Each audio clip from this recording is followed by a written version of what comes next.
Hey everyone, Dan Anchetta here from Synergy One Lending. Darren Blonsky and I are back with another interview with some local business owners. And today our guest is John Busick from Bob Kunst Painting. John, how you doing, man? Great to be here. Thanks for having me. Sweet. So John's hanging out how in are his, things going? looks like a houseboat back there, right, John? You had to bring that up, huh? Yeah. I think it's the way to go. Might as well. It's COVID office. COVID office. Nice. That's right. You got the Wi-Fi. You got the big screen on behind you. Yeah. Good deal. So tell us about business, man. How are things going? Well, business is pretty much shut down.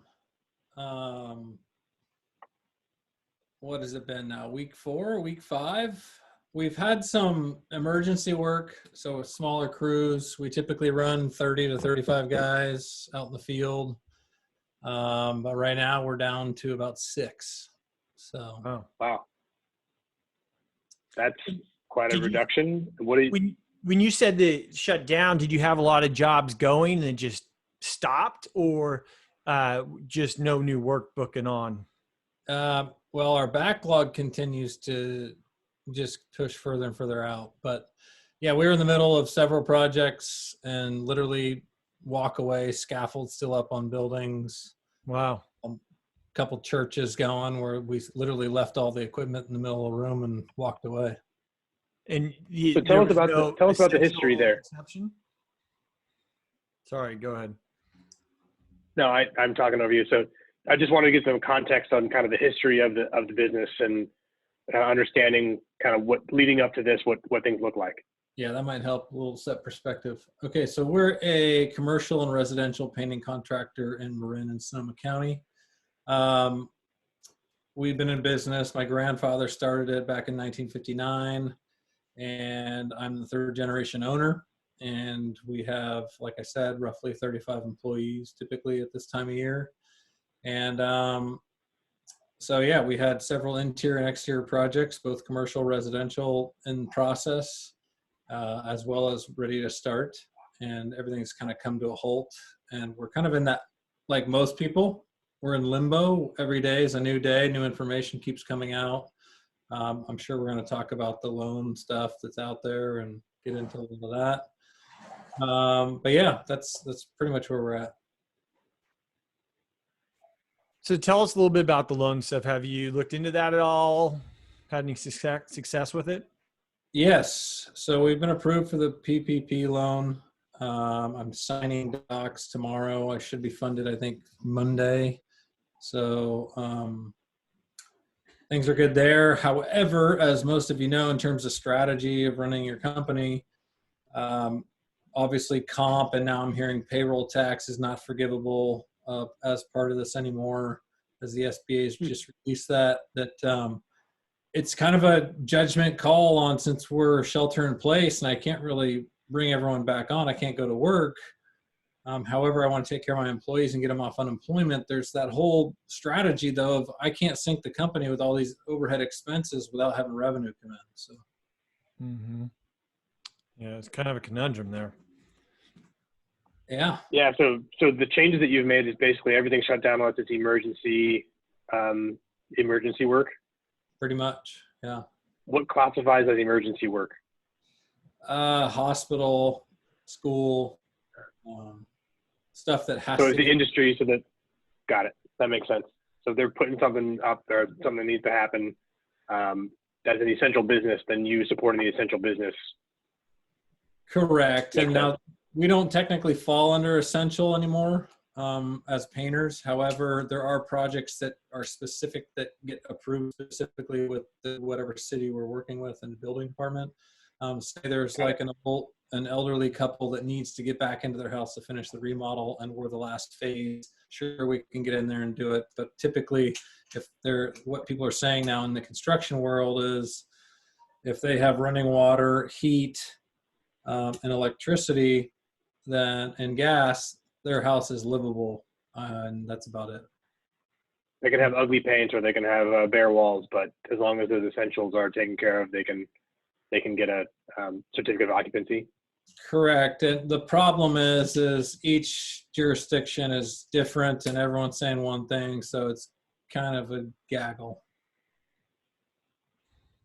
That seems to be the trend right now, is that there's so many different authorities that are making decisions on things, but no one really is on the same page. I think from the federal level all the way down is there's no strategy in place to say, here's what we're doing.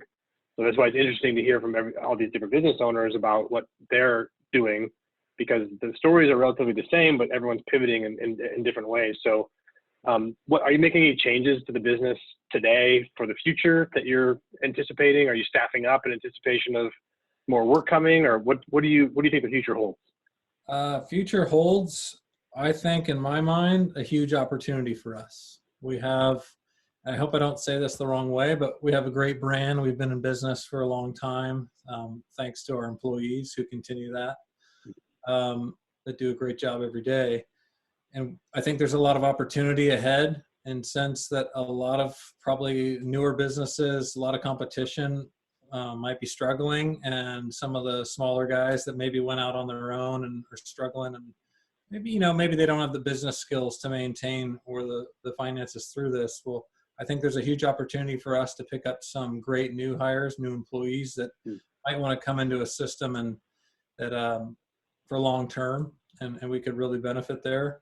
At the same time, we're lucky to live in the Bay Area. I go to a lot of national conferences and stuff, and not just painting, but construction. We're pretty lucky to live in the Bay Area in the sense that the amount of wealth that we have around here, that people continue to reinvest in their assets and move projects along even through tougher times. So.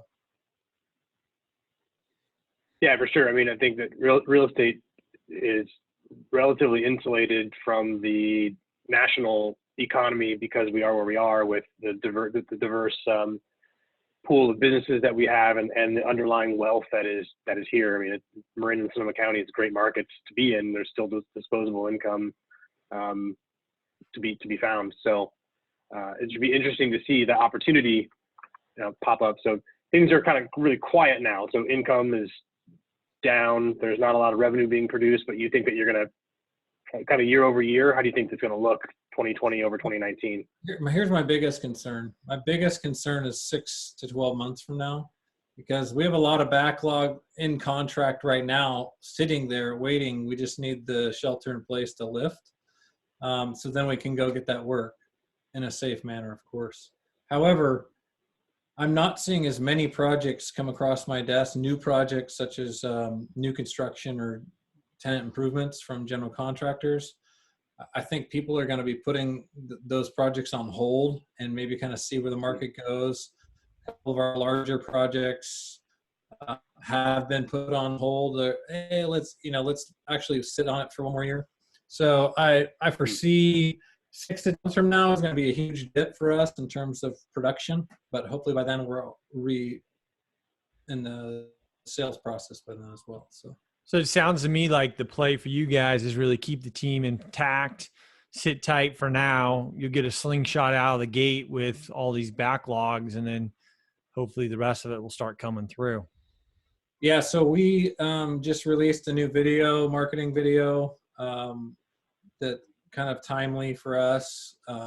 We obviously need to kick marketing out because it typically takes 2 to 3 months sometimes to get the projects rolling, depending on the size. But so we are going to be heavily reinvesting in marketing. We're going to be cutting costs in other areas, but probably increasing 1 to 2% of our marketing budget and playing that game. Right. So we'll put that link to that video under this when we post it, so that way people can see it. Cool. So when you run the business, when you say we, who runs the company with you?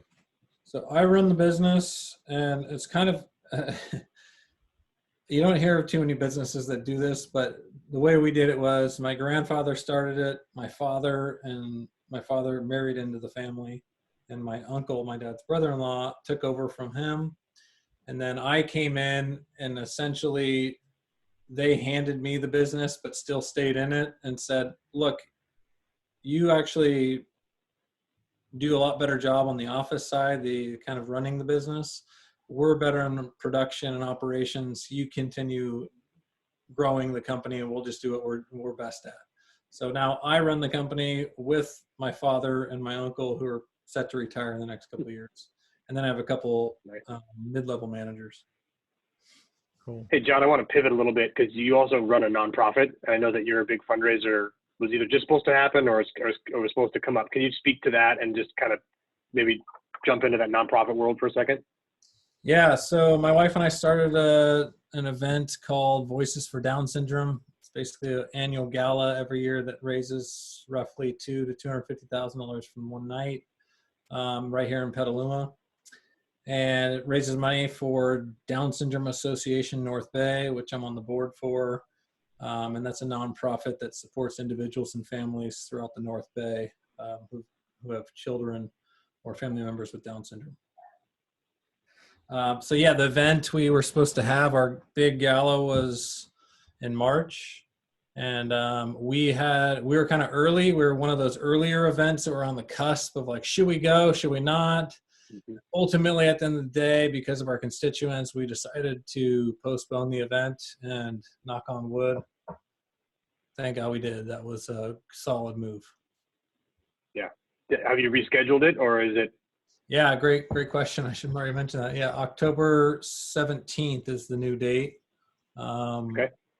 And I have no idea if that's still going to roll or not. Again, that's Right. Who knows?